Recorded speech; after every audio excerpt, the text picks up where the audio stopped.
जैसा कि मैं आपको बता दूं, मैं केमिस्ट्री के first lecture polymer and compounds में फर्स्ट वीडियोस ला चुका था और उसमें मैं पॉलीमर की बात किया था। तो पॉलीमर की बात किया था।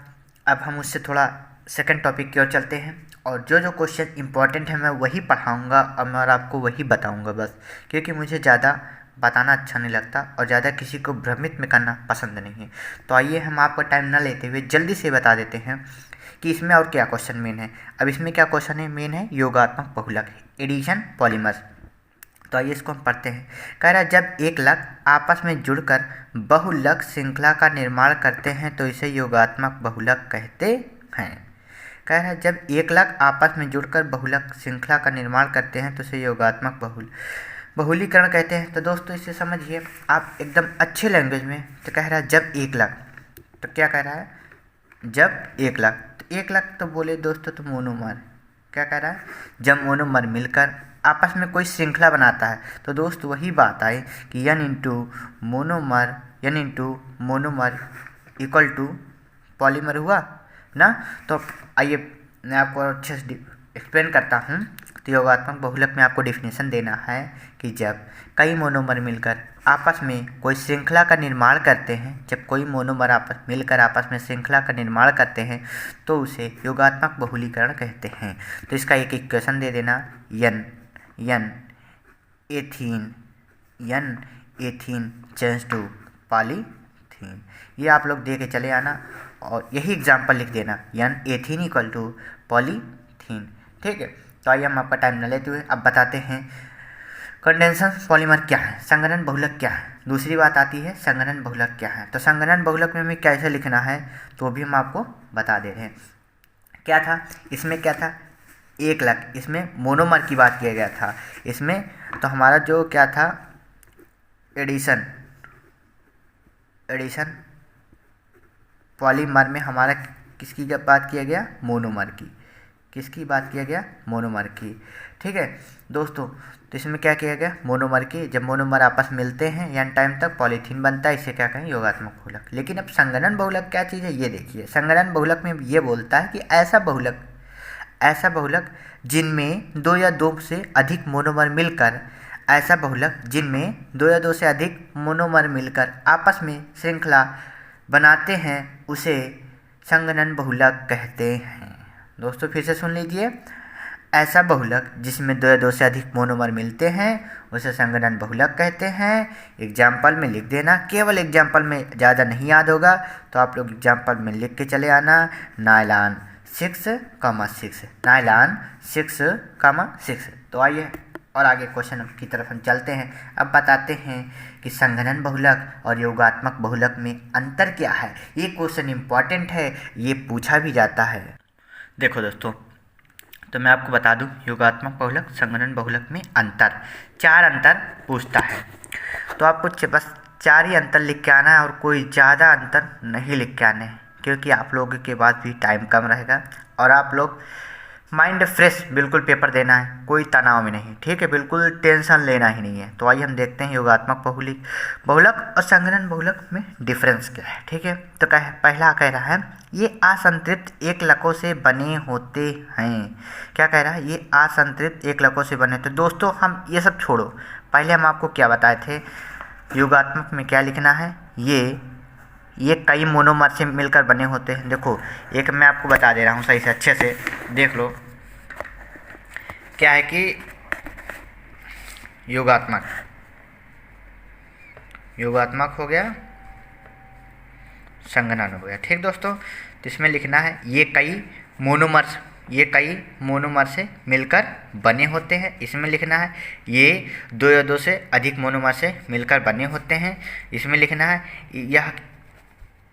यह प्रक्रम योगात्मक होता है। इसमें लिखना है यह प्रक्रम संघनन होता है। ठीक है दोस्तों, अब और लिखना कि इसमें बनने की क्रिया में छोटे अणु पृथक नहीं होते हैं। जिसमें मैं बता दूं, लिख देना, इसमें बनने की क्रिया जो होती है वो छोटे अणु अलग अलग नहीं होते हैं, लेकिन इसमें जो छोटे छोटे अणु होते हैं वो आपस में अलग हो जाते हैं।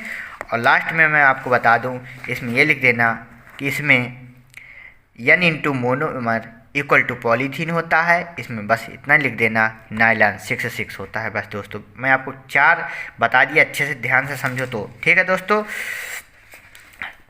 पहला, ये कई मोनोमर से मिलकर बने होते हैं, ये 2 या 2 से अधिक मोनोमर से मिलकर। यह प्रक्रम योगात्मक कहलाती है, यह प्रक्रम संगणन कहलाती है।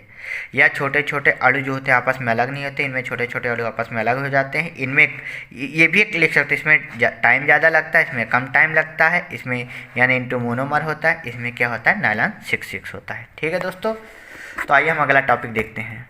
तो देखो दोस्तों, मैं आपको अगला टॉपिक क्या बताऊँगा, थर्मोप्लास्टिक एंड थर्मोसेटिंग प्लास्टिक क्या है। तो दोस्तों इसमें भी डरने की बात नहीं है, ये भी, या अगर थोड़ा बहुत डेफिनेशन के रूप में पूछ लिया तो डेफिनेशन लिख देना है, वैसे अंतर भी पूछा बहुत जाता है। तो मैं आपको पहले बता दें, थर्मोप्लास्टिक का दूसरा नाम होता है, थर्मोप्लास्टिक का दूसरा नाम होता है तापदृढ़। क्या होता है दोस्तों, तापदृढ़। और थर्मोसेटिंग होता है ताप सुनम्य। क्या होता है, ताप सुनम्य। तो इन नाम से अगर क्वेश्चन आ जाते हैं तो हमें बिल्कुल घबराना नहीं है किसी भी बात पे, ठीक है। तो आइए हम इसमें बताते हैं, एक तरफ लिख के थर्मो प्लास्टिक, एक है थर्मोसेटिंग। ठीक है दोस्तों, तो मेरी राइटिंग थोड़ा ऐसे ही है दोस्तों, अगर आप कहोगे तो मैं अच्छे से लिख के और समझाया करूँगा, लेकिन मैं ऐसे ही समझा दे रहा हूँ, आपको समझ में आ जाएगा। ठीक है, तो दोस्तों तो पहला मैं बता रहा हूँ, इनमें क्या लिखना है, इनको गर्म करने पर मुलायम हो जाते हैं और पिघल जाते हैं। ठीक है दोस्तों, इसमें क्या लिखना है, इनको गर्म करने पर मुलायम हो जाते हैं। फिर में क्या लिखना है, इनको गर्म करने पर पहले मुलायम होते हैं, फिर आप बाद में ठंडा होने के बाद ये कठोर हो जाते हैं। ठीक है, इसमें क्या है, इन्हें गर्म करके किसी आकार में ढाला जा सकता है, इन्हें गर्म करके किसी आकार में ढाला जा सकता है, लेकिन इनमें क्या है, इनमें गर्म करके किसी भी आकार में ढाला नहीं जा सकता। ये कम भंगुर होते हैं, ये अधिक भंगुर होते हैं। तो आइए हम आपको बताते हैं भंगुर क्या चीज़ है। भंगुर क्या है दोस्त, कहते हैं ब्रिटलनेस, मतलब जो वस्तु जल्दी से टूट जाए यार दोस्तों, जो जल्दी से टूट जाए उसे क्या कहते हैं, भंगुर। ठीक है, तो ये कम भंगुर होते हैं, ये अधिक भंगुर होते हैं। ये कार्बनिक विलायकों में विलय होते हैं, ये अकार्बनिक विलायकों में विलय होते हैं। इनकी संरचना रेखीय होती है, इनकी संरचना त्रिविमीय होती है। तो देखो, जो हमारा थर्मोप्लास्टिक होती है, इनकी रेखीय हो गई, लीनियरी हो गई। ठीक है दोस्तों, तो इनकी जो होती है त्रिविमीय होती है। ठीक दोस्तों, त्रिविमीय कैसे भी करके 3 डायमेंशन से त्रिविमीय होती है।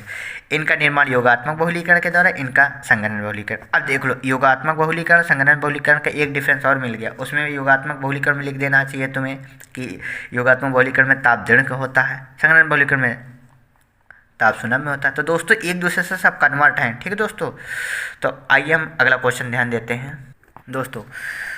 तो अब आपकी लास्ट टॉपिक जो है आज की, एक बची है समांगी बहुलक और विषमांगी बहुलक, ये है। उसके बाद फिर आपका इसी में है IUPAC। इसको हम अगले नए वीडियोज़ में लेके आएंगे जल्द से जल्द। आप लोग जितना जल्दी सपोर्ट करेंगे, जितना ज़्यादा मेरे वीडियोज़ को लाइक शेयर सब्सक्राइब करेंगे, और जितना भी ज़्यादा हमें आप सपोर्ट करेंगे, मैं आप लोगों का उतना ही ज़्यादा सपोर्ट करूँगा। और आप जो जो सब्जेक्ट मुझसे प्रेफर करेंगे, मांगेंगे कि इसकी वीडियोस बनाइए, मैं आपको तुरंत उस चीज़ की वीडियोस ज़रूर प्रोवाइड कराऊंगा। ठीक है, तो दोस्तों ये 2 टॉपिक है, ये 2 टॉपिक मैं आपको अच्छे से बहुत समझा दे रहा हूँ। समांगी बहुलक क्या है, विषमांगी बहुलक क्या है। तो देखो यार दोस्तों, समांगी मतलब समान, तो जिसमें मोनोमर समान होते हैं, वह बहुलक जिसमें मोनोमर समान होते हैं या एक लक समान होते हैं, उसे समांगी बहुलक कहते हैं। विषमांगी बहुलक कहते हैं ऐसा बहुलक या ऐसा पॉलीमर जिसमें मोनोमर क्या होते हैं, समान नहीं होते, उसे विषमांगी बहुलक कहते हैं। तो दोस्तों क्या है इसमें था, कुछ नहीं था, बस अब आपकी सब टॉपिक खत्म हो गई। तो आज मैंने क्या क्या पढ़ाया आपको फिर से देख लीजिए दोस्तों। मोनोमर की बात किया था मैंने, पहले बहुलक में बात किया था, फिर मोनोमर से पॉलीमर बनाया। ठीक है दोस्तों, यानी इथीन से मैंने पॉलीथीन बनवा दिया आप लोगों को। ठीक, उसके बाद आज मैंने क्या पढ़ा, योगात्मक बहुलक, संगणन बहुलक पढ़ा दिया। उसके बाद ताप सुनम अर्थात थर्मोसेटिंग प्लास्टिक, थर्मोप्लास्टिक। ठीक, उसके बाद समांगी बहुलक, विषमांगी बहुलक पढ़ा दिया। ये तुम्हारा बहुलक कंपाउंड का काम खत्म। अब तुम्हें मैं पढ़ाऊँगा अगले वीडियोज़ में IUPAC पढ़ा दूँगा।